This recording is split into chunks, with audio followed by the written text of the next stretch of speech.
Meninggalkan sholat adalah perbuatan yang mengeluarkan seseorang dari agama Islam, sehingga status orang tersebut adalah kafir, menurut pendapat yang lebih kuat dalam masalah ini. Pendapat ini didukung oleh dalil-dalil tegas dari Al-Quran dan hadis Nabi SAW. Allah Ta'ala berfirman, "Maka kecelakaanlah bagi orang-orang yang sholat, yaitu orang-orang yang lalai dari sholatnya." Sa'ad bin Abi Waqqas, Masruq bin Al-Ajda, dan lainnya mengatakan, orang tersebut adalah orang yang meninggalkannya sampai keluar waktunya. Ancaman wail dalam Al-Quran terkadang juga ditujukan pada orang kafir, seperti pada ayat berikut. Dan kecelakaan besarlah bagi orang-orang yang mempersekutukannya, yaitu orang-orang yang tidak menunaikan zakat dan mereka kafir akan adanya kehidupan akhirat.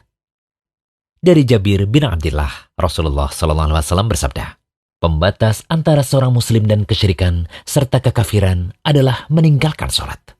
Hadis riwayat Muslim. Dari Thauban radhiyallahu anhu, bekas budak Nabi, beliau mendengar Rasulullah SAW bersabda, pemisah antara seorang hamba dengan kekufuran dan keimanan adalah sholat. Apabila dia meninggalkannya, maka dia melakukan kesyirikan.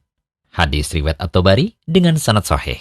Syekh Albani mengatakan hadis ini sahih dari Sahih At-Targhib wa Tarhib.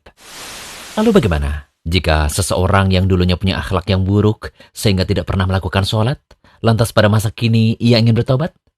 Apakah ia perlu mengqadha semua sholat yang pernah ia tinggalkan di masa lalu? Menurut jumhur ulama, tetap ada qadha bagi sholat yang ditinggalkan dengan sengaja. Namun sebagian ulama berpandangan bahwa tidak wajib qadha bagi yang meninggalkan sholat dengan sengaja.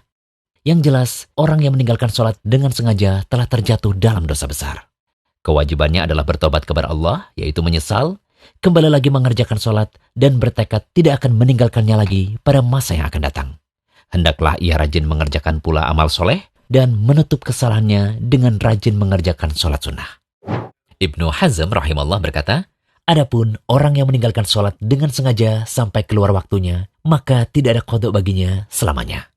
Hendaklah ia memperbanyak amal kebaikan dan rajin mengerjakan sholat sunnah untuk memberatkan timbangannya pada hari kiamat. Hendaklah ia juga bertobat dan memohon ampunan kepada Allah atas kesalahannya.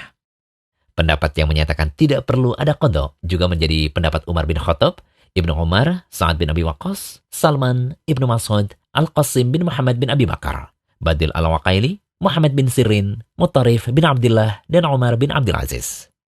Pendapat ini juga dianut oleh Daud Az-Zahiri, Ibnu Hazm, dan menjadi pilihan Syekhul Islam Ibnu Taimiyah serta Asy-Syaukani. Ulama belakangan yang memilih pendapat ini adalah Syekh Albani, Syekh Ibnu Baz, dan Syekh Ibnu Utsaimin. Di antara dalil yang menyatakan tidak ada qadha adalah karena waktu sholat itu sudah ada batasannya, sebagaimana disebutkan dalam ayat berikut. Maka apabila kamu telah menyelesaikan sholatmu, ingatlah Allah di waktu berdiri, di waktu duduk, dan di waktu berbaring. Kemudian apabila kamu telah merasa aman, maka dirikanlah sholat itu sebagaimana biasa.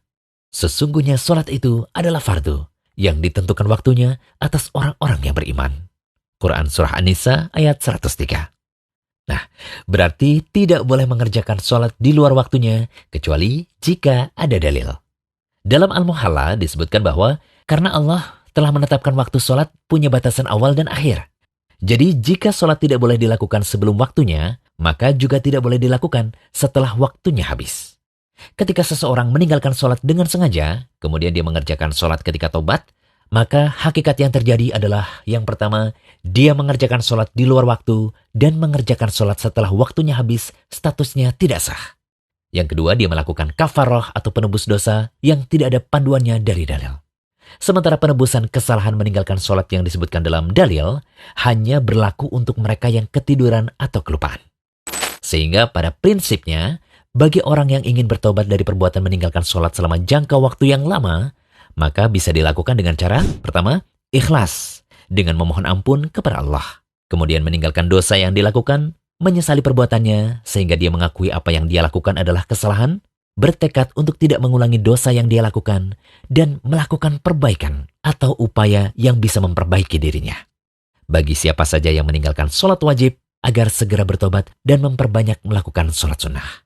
Dengan harapan, sholat sunnah yang dia kerjakan bisa menjadi penebus kesalahannya. Semoga pembahasan ini bisa menjadi perhatian bagi segenap kaum muslimin untuk lebih memperhatikan waktu sholat dan terus istiqomah dalam mengerjakannya. Jangan lupa kunjungi rumaiso.com. Update setiap hari, insya Allah.